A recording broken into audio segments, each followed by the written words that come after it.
ಗಂಟು ಪಾದ ಮುಳುಗುವಷ್ಟು ನೀರಿತ್ತು. ಅಲ್ಲಿ ಹೋಗಿ ವಾಪಸ್ ಅದೇ ನದಿಗೆ ಇಳಿದ್ರು. ಏನು ಆಶ್ಚರ್ಯ ಅಂತಂದರೆ, ಹೋಗುವಾಗ ನೀರು ಇರಲಿಲ್ಲ, ಬರುವಾಗ ನೀರಿಲ್ಲ ಅಂತ ತಿಳ್ಕೊಂಡು ನದಿಗೆ ಇಳಿದ್ರಂತೆ. ನದಿಗೆ ಇಳಿದ್ರೆ ತುಂಬ ಫೋರ್ಸ್, ಡ್ಯಾಮ್ ತೆಗೆದಿದ್ರೋ ಬಾಗಿಲಿದ್ರೋ ಗೊತ್ತಿಲ್ಲ. ಸ್ವಾಮಿಗಳು ಕೊಚ್ಕೊಂಡು ಹೋದರು. ಸ್ವಾಮಿಗಳು ಹೇಳಿದ್ರು, ಇದೇ ನಾನು ಹೋಗ್ತಾ ಇದ್ದೇನೆ. ಅವ್ರು ಯಾರು ನೆನಪಾಗಲಿಲ್ಲ ಅಂತ ಸ್ವಾಮಿಗಳು ಹೇಳಿದ್ರು. ಅವ್ರಿಗೆ ರಾಯರು ನೆನಪಾದ, ಅಭಯ ಹಕ್ಕು ಇದ್ಕೊಂಡ ರಾಯರು ನೆನಪಾದ. ರಾಯರ ಹತ್ರ ಹೇಳಿದ್ರು, ರಾಯರೇ, ನಾನು ನಿಮ್ಮ ದರ್ಶನಕ್ಕೆ ಬಂದವ, ನಿಮ್ಮ ಜಾಗದಲ್ಲೇ ನಾನು ಈಗ ತುಂಗಭದ್ರೆಯಲ್ಲಿ ಇದ್ದೇನೆ.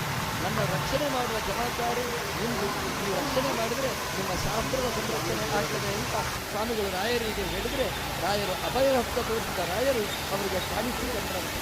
ಬರೀ ಅಭಯಹಸ್ತ ಕಾಣಿಸಿಕೊಂಡ ರಾಯರು ಮಾತ್ರ ಅಲ್ಲ, ಅಲ್ಲಿ ಬಂಡೆಕಲ್ಲು ಸಿಕ್ಕಿದಂತೆ. ಆ ಬಂಡೆಕಲ್ಲಲ್ಲಿ ನಿಂತರೆ ಯಾವ ಪ್ರವಾಹವೂ ಅವರನ್ನು ಬಾಧಿಸಲಿಲ್ಲ, ಅನಾಯಾಸವಾಗಿ